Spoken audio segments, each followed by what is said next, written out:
somebody tells me visualize, I go, why? How does it work? If you ask me to visualize, like, why does it work? Like, why should I invest my time on that versus something else? If you're asking me to use affirmations, like how specifically, why, how does it work? If you're asking me to emotionalize, well, what's happening in me to tell me I need to create these false senses of feelings? I want to know why it works. And why does it work, especially emotionalizing? I think that's something that people hear a lot. I talk a lot about embodying something, really feeling it. Yeah. But why does it work? Great question. It has to do with circuits in the brain and neurochemicals that are released. And so when we feel something, chances are that we're going to release dopamine in the brain, the feel-good neurochemical that activates the reward center of the brain. And chances are if we feel that and we have this positive emotion around it and that neurochemistry is flooding our brain and our body with feel-good chemicals, we're actually activating the motivational center of the brain. And so when we visualize, when we set a goal, when we take an action step, when we emotionalize, when we read our goals, the initial flood of neurochemicals, dopamine, serotonin, feel-good chemicals, and then if we share it with a friend, oxytocin, those three neurochemicals, those are the neurochemicals of goal achievement. But then there's the other side of it, the other circuits of fear, of stress, where norepinephrine, cortisol, or epinephrine, stress hormones can be released as well. And so I'm fascinated, and I want to teach people the stuff that we've learned about beliefs, self-esteem, self-worth, fears, and the stuff that really holds people back is all the how to get healthy and stay healthy, we know. How do I build a business and sustain? We know. How do I get into a relationship and make it successful? We know. We know most of the how-to for anything that anybody wants to do in this time frame that we live in. So the how-to is the easiest part of the equation. So the harder part of the equation is, why am I not doing the things that I know I should be doing? And why am I not doing the things that I could find out easily how to do? Let's talk about that. So in your real estate company, you said, I'm giving everyone the same training, they're reading all of the same books, and yet they're not getting the same results. And it wasn't like, oh, well, the smart people are doing better than the dumb people. You said sometimes it was people that you were like, God, in real life, this guy's not that bright, but he's crushing it. So what ended up being the difference between the people who didn't do anything with the information and those that did? So this is going back sometimes, I think in 1992, we were stuck, but I knew there was more possibility. There was room for growth.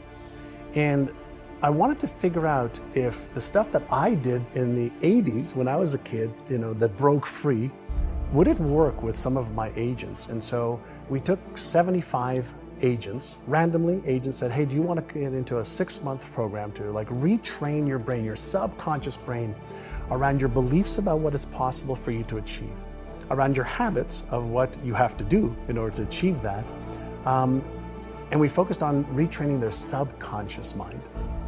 And so for 6 months, they had to go through a process of listening to certain audio tapes, reading certain materials every day, and following the process of training their brain, specifically their subconscious brain, which controls 95 to 98% of all of our thoughts, emotions, and behaviors today. And within 6 months, that group increased sales by $100 million. Jesus. $100 million. And I said, holy shit, right? This is working. And so we started to teach. Some of what we teach now in NeuroGym, actually now we have the technologies, we have the systems that are far better than what we did back in the 90s. And we went from 1.2 billion to 4.5 billion a year. And it wasn't because we taught them any more skills to be real estate agents. We taught them how to change the way they thought about themselves. We taught them how to change their habits. Our agents who made $750,000 or more were in front of a client 75% of the time. And when we asked all the agents that weren't in front of more clients, why are you doing that? Why aren't you in front of people that are going to help you earn more income? Oh, well, we're busy doing this and doing this and doing this, and they had stories and excuses and reasons why. And so part of the work that I love to do now is really help people understand, what is your story? What's the story you're telling yourself? Because we all have a story. We have a money story, a relationship story, a health story. We have a story for everything. And then that story keeps recreating our lives over and over and over again. And we have beliefs that support the story. We have habits that support the story. We have people that support the story. We have systems that support our story. And so my question that I always ask people, who would you be with a different story? The first source of shame, when I was 5, I moved from Israel, where I was born, to Montreal. And I just started kindergarten in Israel. And then I was thrown into a class with 50 kids in Montreal in grade 1. I didn't speak English or French.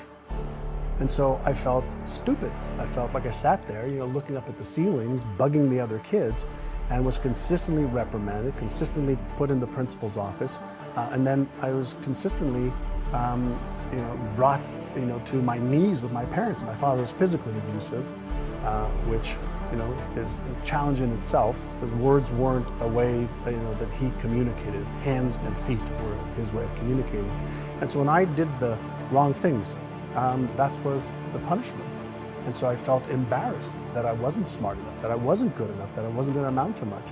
And back then, school was, my parents were trying to say, go to school, do well. That's your way out of, where we were living. That's your way out of this life that we're having, which wasn't a bad life. We had food on the table, we had a roof over our heads, but there was always a struggle.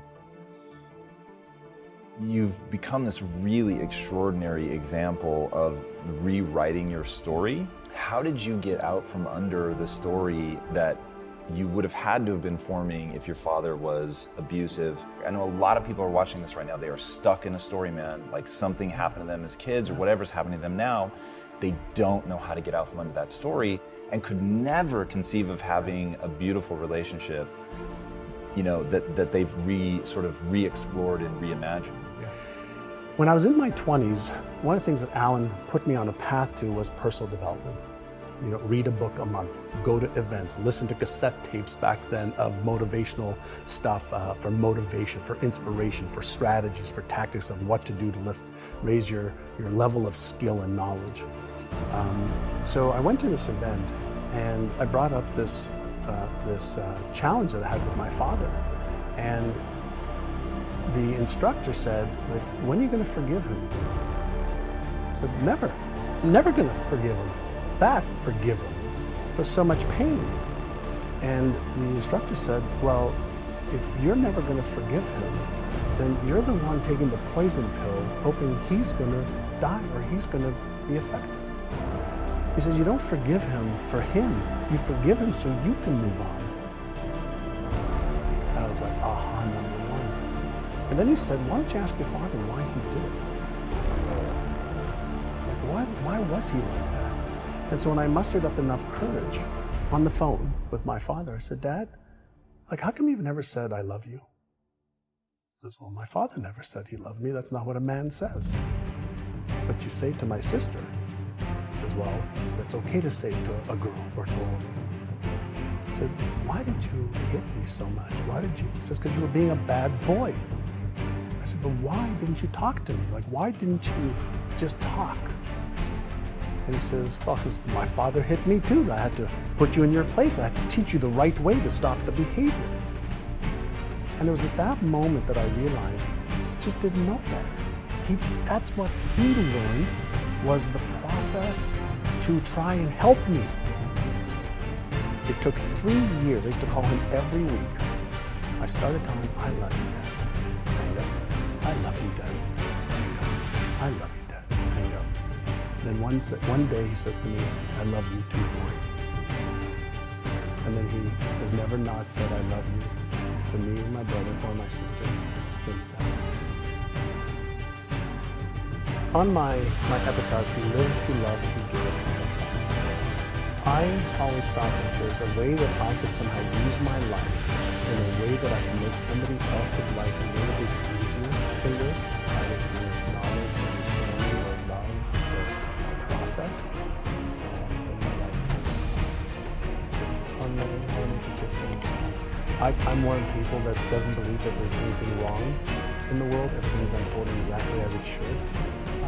Many things not to my taste that I don't understand.